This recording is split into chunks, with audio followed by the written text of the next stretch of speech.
at that point, because if one car goes out, you still got to be mobile. You still have to be able to do what you need to do. So that's how I had so many vehicles um, at my disposal, because um, I remember once two of my vehicles was down and I had to jump in the other one and get going, and I had to worry about getting those two fixed when I had the chance. So sometimes when you're out, and I moved out there for various reasons, because I'm a peaceful person, a peaceful and quiet person, and I don't like being around negativity and drama and confusion and chaos. I can do without that nonsense. And so I moved out there for various different reasons, but the job I worked on was in the city. And so I would drive in the city to work, but then I would go back home where I could get peace and quiet, or where I could get well rested. Plus, being way out there, I didn't have to worry about a particular sibling showing up at my house all hours late at night after clubbing, coming to my house with some stranger. That dissipated that nonsense, because when you have to get up early in the morning, you don't want your rest disturbed by nonsense. If you're cheating on your significant other, don't bring them to my house. Don't bring these strangers to my home. That's what they have hotels and motels for. Don't come here. So I had to actually shut the door in this person's face for them to get it, bringing strangers to my house. And here I'm a single parent here, and then next thing you know, I'm robbed or whatever. Why? Because you're bringing these strangers around. They know I live here alone, and then I become a target and a victim. So I told them, don't bring strangers to my home. They kept doing it. I had to shut the door in their face. Then they got the message. And it's really sad that you have to treat a person that way, because they disrespect what you ask and don't care anything about what you're trying to express regarding your own safety, for you and your children's sake. Well, you have to get these weeds out of your garden in order to have peace in your life. They think because they're a relative, they can treat you any kind of way. No. If a person mistreats you, get rid of them. It doesn't matter who, in my opinion, who they are. If you ask them to respect you and they continually disrespect you, then you need to get that weed out of your garden so that you can have peace in your life. And if they think whatever, let them think it. If they looked in the mirror at how they felt if someone treated them that way, then it'd be a whole nother story. So I've been around some people that I'm glad I do not have to see again, nor do I have any intentions of seeing again, because I have peace in my life. And I love that peace. And I know to go around chaos again would be stupidity. Not to mention the fact they try to set me up for destruction. So it would be wise just to keep my distance. So many people who are walking in the Lord are going to have to do these types of things in order to obtain the peace in their life that's going to be just priceless. That's going to be just so blessed to have peace in your life. People aren't bringing up your name. Why? Because they never see you. People can't say you said anything. Why? Because you never even speak to them or talk to them. So you can't say I said anything, because I don't even associate with you. And that keeps you out of drama. It keeps you out of confusion. It keeps you out of people wanting to learn your business just to go and gossip about you behind your back, and to turn things into such a negative. You know how people hear something and they'll make it much worse than what it ever was even stated. These types of crazy people. So, blessings come with wisdom. Exercise wisdom in your life and you'll also find blessings and peace.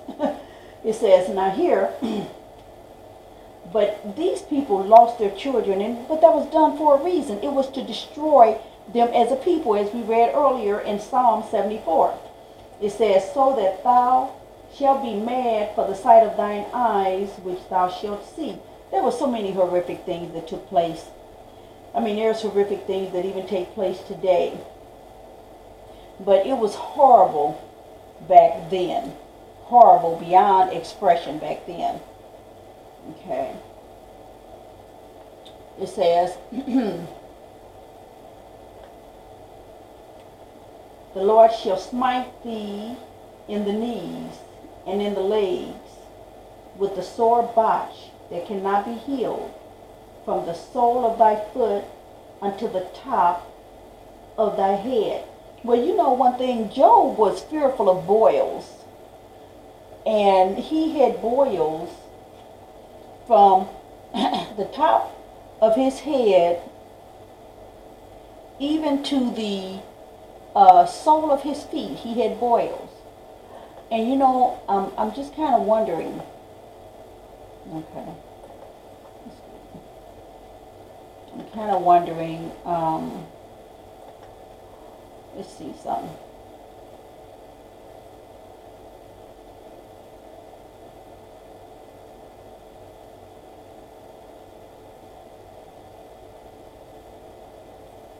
Okay, I thought I, excuse me, had something in here. I know I did. I know I did, but why these things are not showing, I'm not sure. But I know I have a lot of stuff in here, and it could be maybe that I lost some information. I kind of doubt it, but it's possible. Let's see. Okay, anyways, I wanted to show you something about what boils would look like. But I'm not really seeing what I'm looking for. I'm wondering if I lost some folders, possibly. Okay. Or, let's see, if it might be hidden in here somewhere.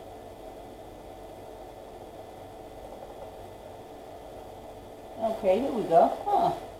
Alright. Now, when it talks about, when it talks about boils, this is a boil. Yes, it's a very unattractive thing. But Job, he experienced this similar type of boil. And the boil, and this, I think this here is a picture of a man that has tumors all over him. Not a boil necessarily, but from having boils from head to toe would be similar to this. I mean, it could be boils possibly, but then too it could be tumors. But can you imagine that sore looking boil from head to toe all over your body? And look at this. I mean, it could be hideous. It could be really, really horrible situation. I mean, this guy can't even see. His eyes, I'm thinking that might be one eye, but I mean, he can't even really see. And he is literally covered. I mean, and it's really, I mean, this would be some major surgery here, if that's even curable. And but boils, can you imagine when it tells you here, boils from head to toe? I mean, this here, you could tell is painful. Look at, have you ever had a blister? This looks like if you were to cut that open, it would be very painful. Have you ever cut open, let the pus run out of a blister, and it gets really very painful? So, and this was kind of what the Egyptians went through. Okay. I'm sorry it took me forever to find that, but I think I have some folders that might have somehow disappeared, but okay. So that's kind of an example of what he is meaning, that that you're going to be, it says, and the Lord shall smite thee in the knees and in the legs with a sore botch, maybe a boil, and cannot be healed. There's no cure. From the sole of thy foot unto the top of thy head. So can you imagine living like that? You would more than likely probably be in total isolation, because people are cruel. People see a condition, and instead of them having sympathy, they will call you all kind of evil names and cursed, and well, actually they were cursed, but I mean, and it's particularly kids. I remember reading about Elisha, where some kids, some kids got together and saw him and called him bald head, telling him to go up thy bald head, go up thy bald head. And him being a man, you would think he would have ignored kids, but he cursed the kids, and the bear came out and tore several of them. So people can be really cruel, very mean and insensitive. So to look like that and to go out into society, you would have all eyes on you for sure. There would be some maybe that would kind of glimpse and move on, but you have others that are just really, really cruel people. So that would be a curse to look like that. The Lord shall bring thee, and you notice thy king, because see, they didn't care nothing about rank. They didn't care nothing about who you were. All they cared about was profiting off of a slave. And the Lord, but it says the Lord is in control of all this. Even though he used maybe a specific people to bring about his will, this is what God has done. Just like he called them to be in Egypt 430 years, he also caused this to happen. But the Lord is in control. The Lord shall bring thee and thy king which thou set over thee unto a nation which neither thou nor thy fathers have known. And there thou shalt serve other gods, wood and stone. Now we talked about other gods, and we talked about wood being money and stones being gold, diamonds, stuff like this. Serving other gods. Jesus. J could not be possible in Hebrew, and the image we're going to find out is not going to be the image of, okay, I tell you what, let's just go up here now and get this. It says other gods. So let's go into Revelation.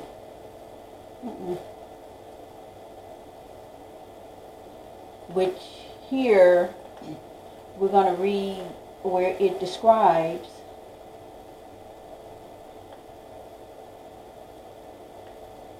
sorry.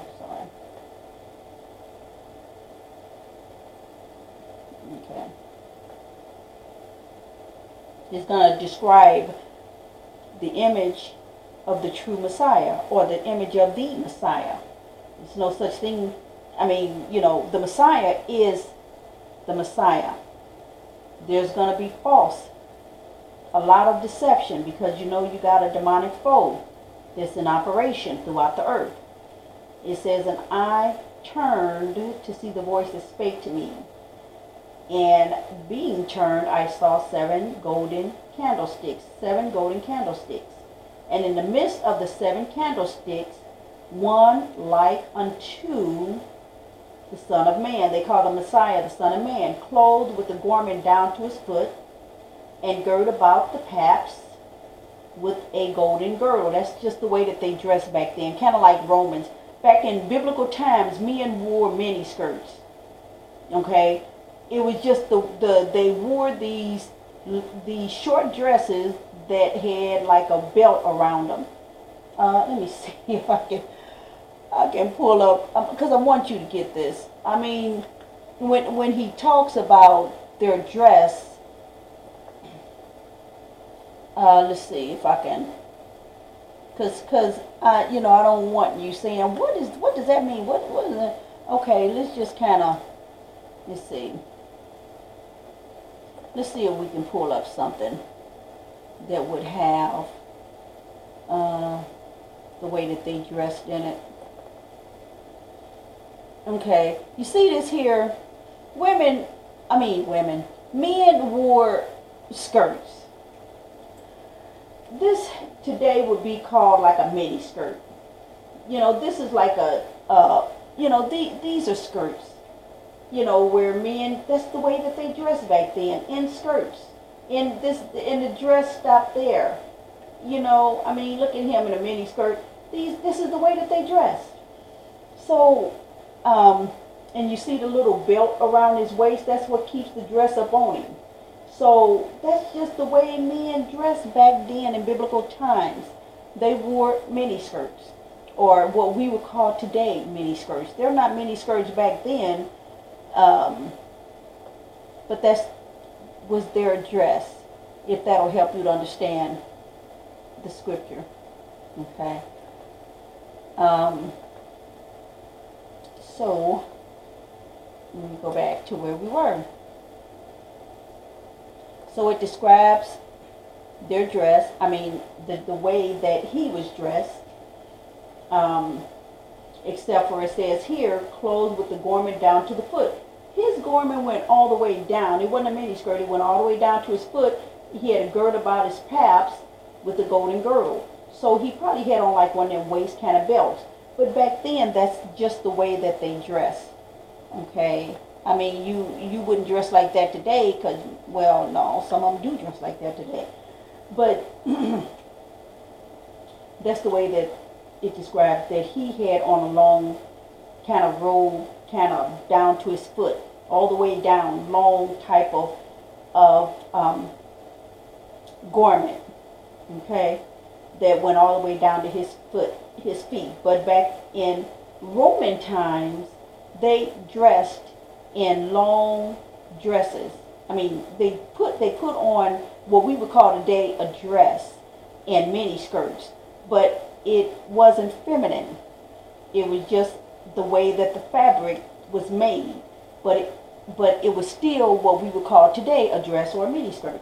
Okay, but this is the Messiah's description. His head and his hairs were white like wool. Now his head and his hairs were the color of white, but the texture was what? It was white like wool, like a lamb. A lamb has white wool. The color of a lamb, the average lamb, is white, but the texture of his hair, the color of a lamb's or a sheep's hair is white or creamish white, but the texture is wool. And that's what this is saying. It's saying that his head and his hairs were white like wool, as white as snow. So the color was white, but the texture was wool. And his eyes were as the flame of fire, and his feet like undefined brass, as if they were burned in a furnace. Okay, so that means that if he had fine brass, which is a brownish color, as if they were burned in a furnace, that means not a dark brown, because when you burn something, it gets darker. And his voice is the sound of many waters. Okay, so that is an image, a description of the image of the Messiah. Okay, so now we're going to go here, and we're going to read another image. I'm sorry. Okay, it says, and unto the angel of the church of Thyatira, okay, Thyatira, write these things, saith the Son of God, who hath the eyes like unto a flame of fire, and his feet are like fine brass. So brass is the color, is his color, okay? So now we're going to go here.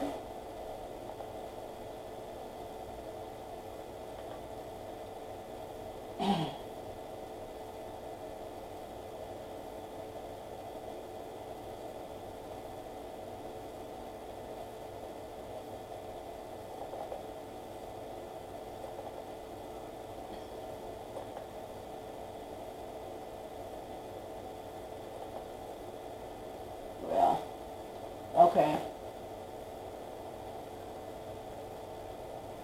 don't want to go there yet.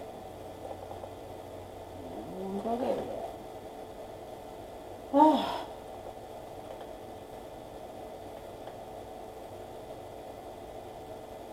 Okay.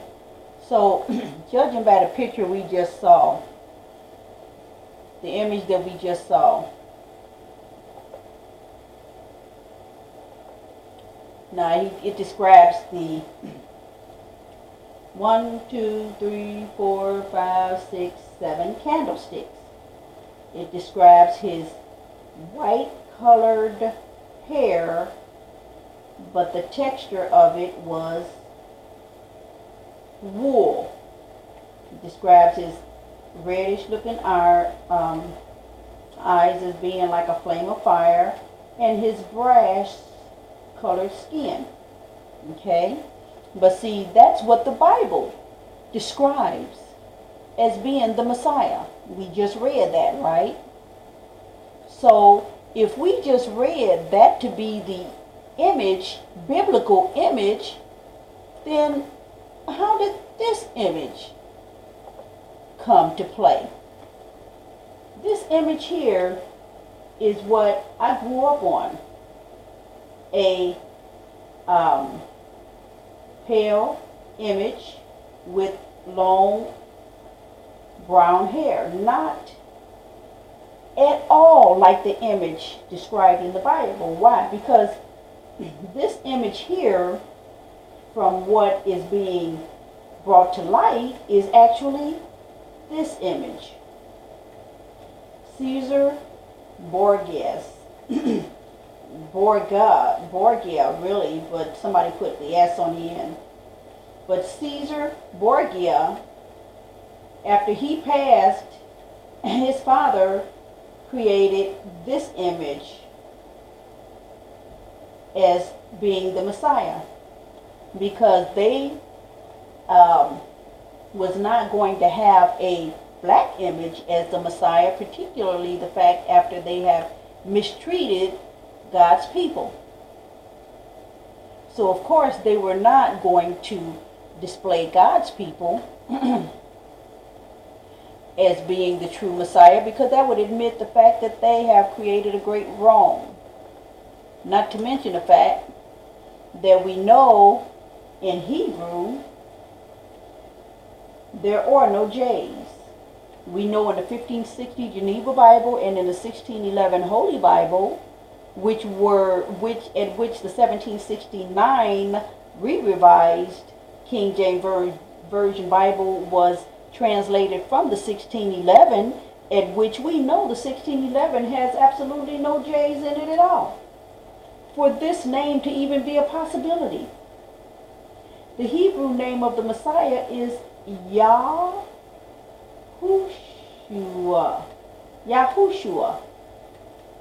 versus the name of Jesus. This is a false name. Could not even been a possibility back in biblical times when the Messiah walked the earth. Why? Because J's did not even exist at the time that the Messiah walked the earth. So how possibly could his name have started with a J?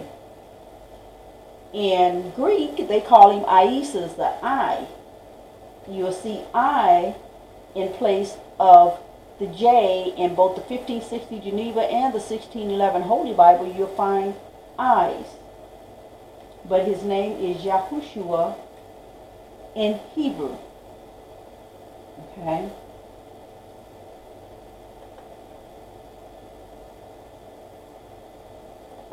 So now we're going to continue reading.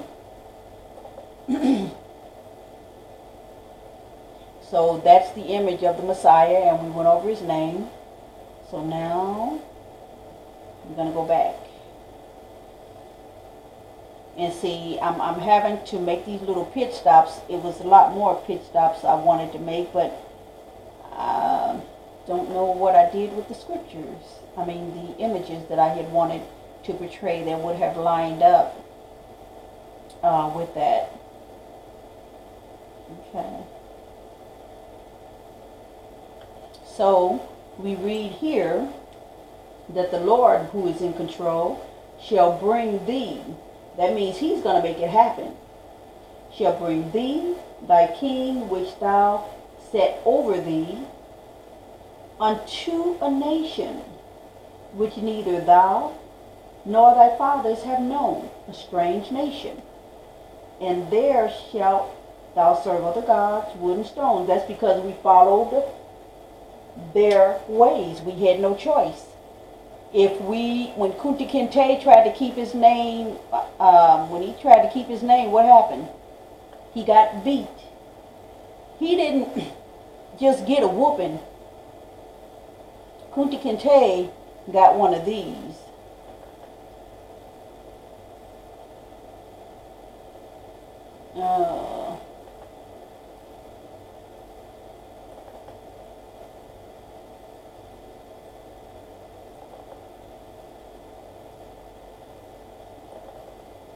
Kunti Kinte,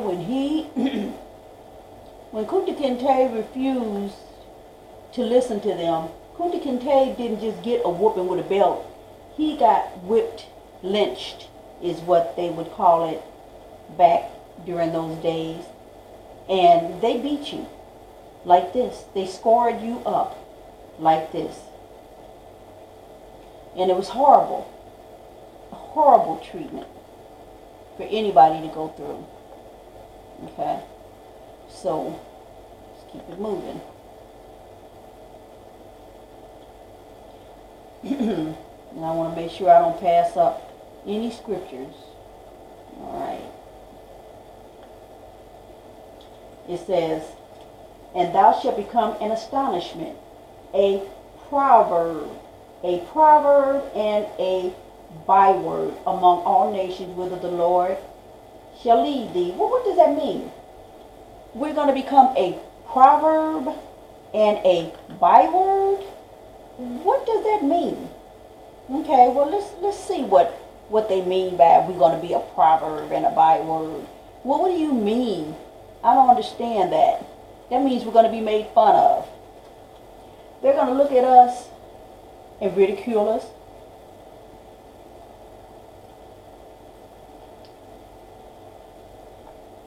Call us horrible names. Detach negativity upon us in any way that they can. This was a time here where blacks were miserable and sad because of how cruelly they mistreated us. So people like this white guy here would paint his face black and leave his lips white to show big lips, because you know blacks had lips. As you can see here, he has little to no lips. But here he left enough to show that his lips was big. That's making fun of what they would think to be making fun of black people. Look at this, another one who made his lips big. And this is the cruel ways that they basically treated us. He's telling them, he's calling this tar soap. Soap that'll make you black. It's sad. Black soap for black faces.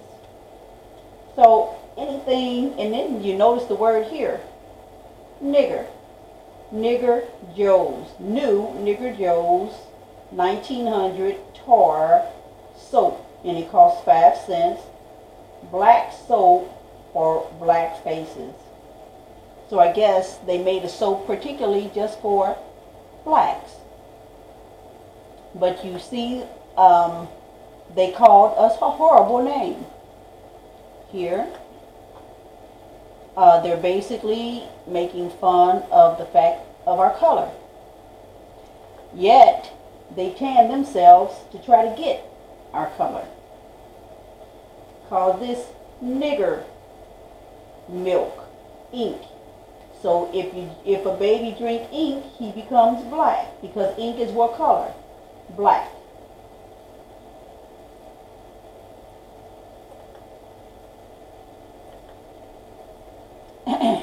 Then they have us depicting us as being animals. Here you have a elephant with a black person's lips and black people's curly wool, coarse hair. You know, just basically to say that they have tamed this animal. And these are just a lot of cruel things that they've done, or that's been done. And this sign says, go back to Africa where you belong. But see, you brought us here. So you send us back where we belong. That's what your sign should read. You all control the money, but yet you have the nerve to tell us to go back where we belong. Well, no, you send us back where you bought us from. So let's keep it real. Okay? So whenever somebody tell you to go back to Africa, say your ancestors brought us here, so you send us back. Here's another one, Tor babies. You ever hear that name, Tor babies? Why? Because they were black. And Tor is black.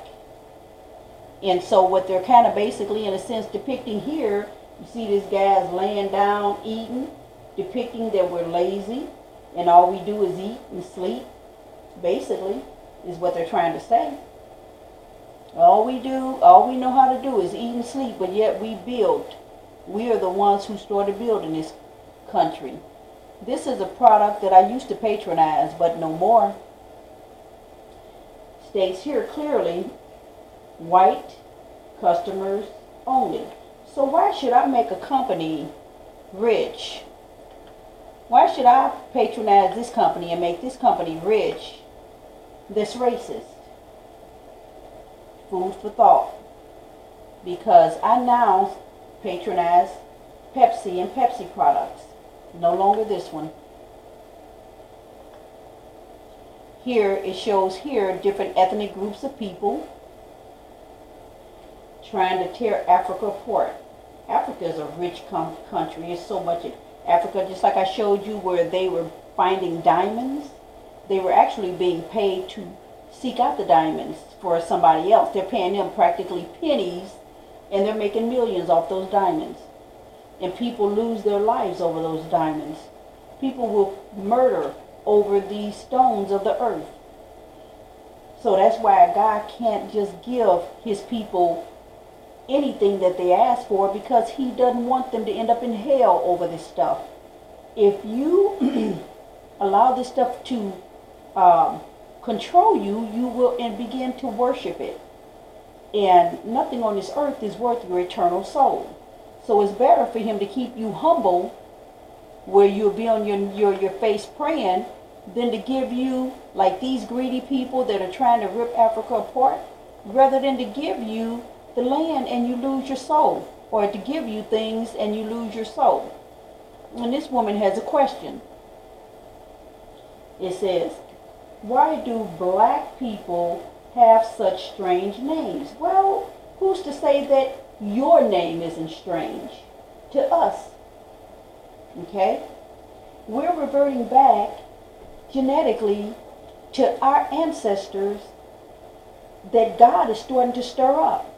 So I consider the names that they name homely names, boring names. I would not name my son Dick, Ralph, John. I would not name my son those names.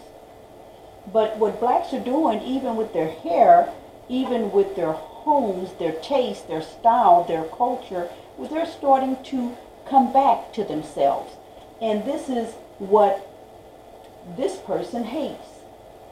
So never make this person your friend, because she will take you and keep you off of a path of you finding out who you truly are by you trying to please her. Who is she anyways but nobody? So people like that you do not follow and you do not befriend. That's why God warned us not to follow the people of the land, because it is people with her mentality that will keep you off track. So it says, and thou shalt become an astonishment, a proverb and a byword amongst all nations, whither the Lord, who did this? All nations whither the Lord shall lead thee. So God is still in control of you. Okay? He is in control. He's controlling everything that's going down. But we had to get a whooping because of the sin. He had to punish us for the sin. Thou shalt carry much seed out into the field, and shalt gather but little in, for the locust shall consume it. Even if you got your own land, he's going to still punish you. You know, he's going to even punish you with the the land itself is going to be against you. And thou shalt plant vineyards and dress them, but thou shalt neither drink of the wine nor gather the fruits, for the worm shall eat them. And thou shalt have olive trees throughout all thy coast, but thou shalt not anoint thyself with the oil, for thine oil shall cast his fruit. Thou shalt beget sons and daughters, but thou shalt not enjoy them, for they shall go into captivity. You're going to lose your children. Okay, your children are going to be separated from the parents so that they can cut you off as a people and a nation by severing your lineage, by keeping you in the dark and completely blind from the knowledge of whom you are. All the trees and fruits of thy land shall the locust consume. The stranger that is within thee shall get up above thee very high, and thou shalt come down very low. Let me ask you something. In your communities, in your black communities, what ethnic groups of people run most of the businesses? How many black business owners are there in your community? Then ask yourself, how many Arab business owners are there in your communities? How many Asian business owners in your communities? You've been born in this land, yet few of us are even business owners within our own communities or in this land. Yet they will allow Asians and Arabs to come in black communities and set up their businesses who weren't even born in this land. They'll give them funding and all that to get them up and operable, because they themselves don't want to start businesses in black communities because they're afraid of blacks. They're afraid to set up shops in black communities, so they put Asians and Arabics in else call it Hebrewic communities, so that they themselves aren't put in a stress situation in the event that a riot or some type of injustice movement comes up, like within Ferguson, Missouri, where the riots broke out as a result of an officer unloading his gun on a teenager or a young man that was totally unarmed. He unloaded his and then got off free.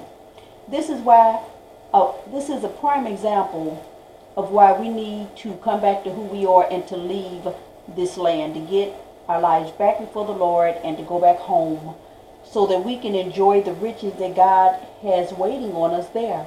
The people of that land are not going to be blessed in that land like we will, because we are his chosen people and that is his chosen land. And when we get back in that land, it's going to be in harmony with us. And it's going to produce for us. Why? Because God is the one who is waking us up now. I mean, you're not just hearing these truths from me. You turn on the internet, you're hearing these truths from a lot of other people as well. I don't know to what extent they're showing the truth of the matter, but I'm showing it to you in biblical scripture, even though it has been translated. But God is still going to perform his prophecies. He's already performed and even actively performing his prophecies even right now. But he's got future prophecies that he's still going to bring to pass. And we have to prepare for those prophecies. And I'm going to read to you where he's going to gather us all up and take us back. So get it right now so that when you come back, you don't become destroyed as a result of your sinful nature, the sin that you have been doing while you've been in this land. You got to get rid of. You can't bring this clutter and this pollution back to God's land. That's a holy land. And don't think that you're getting over on man. It's not man that you should be worried about. It's God who knows your heart. So you might say, oh, I'm a con them. You're not conning nobody. God already looking and beaming down at your heart. And before you probably even make it into God's land, you're probably not going to even live. You're probably not going to even make it. God is not going to let you come into his land and defile it. So you got to get it straight now, so that when it's time to come back into God's land, you'll be able to enter into that land and enjoy it as a holy person in the Lord. Okay? So this is why I'm here now, to help you to understand what you have to do to prepare for what God has for you up the road. And it's going to happen, as with the rest of his prophecies that have happened. Okay? But if you notice in your community, other people have gone up higher than you, who were not even born in this land. You were born in this land, and you aren't even, you're living paycheck by paycheck. Or, you're struggling every day. This is not God's will for his people. We have to start waking up so that we can prepare to go back home, to get out of Sodom and Gomorrah before God rains down his hell to destroy this nation.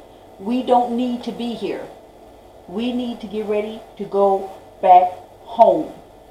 And our home is Canaan, modern day Israel. That is where we need to go, not Africa. Although Africa is right next to Israel, it's very close. Egypt is practically neighbors to Israel. They're really not that far. But the point that I'm making is that we are not Africans. Africans were the ones who helped sell us to the white man. See, the Africans knew who we were. The white man just didn't. They didn't learn who we were until it was too late. They'd already sold us off and dispersed us amongst the people. And by the time they realized what they had done, they couldn't get us back because they'd already sold us off. And the money that they made off of those sales, if they didn't have that money to pay back, then there was nothing else they could do. So that's when they said, okay, well, hey, since we can't sell them back, this is what we'll do. We'll cut them off and not let them know who they are. Cut off their lineage. But one thing you got to understand, you should have read the whole Bible. If you had read the whole Bible, you would have realized that what you were doing was only something that was temporary. Kind of like a bandage over a wound, or a plug in a tire. That's a temporary fix. So what you did was something that was temporary. God has a reversal coming up. Okay? So we're going to keep it going. We're going to keep it moving. It says, moreover, all these curses shall come upon thee. It didn't say few, it said all of them.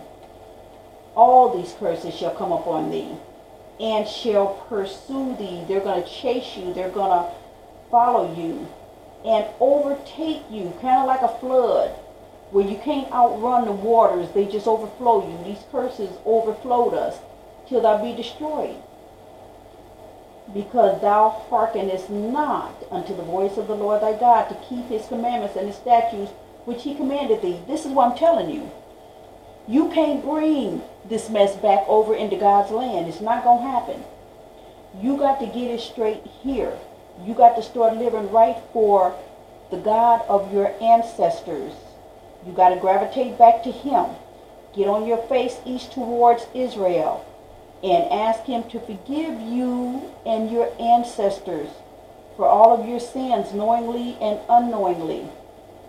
We forgot you. We stopped teaching our children. We served other gods. Why? Because if you served Jesus Christ, yes, you did serve other gods. You served the God of this society, of this nation, and it is not our God. It is a fabricated image of Caesar Borgia. You have been deceived. It's time to wake up. And we have also been dealing with strangers, mixed multitudes, that it was not God's will for us to mingle with, to be married to.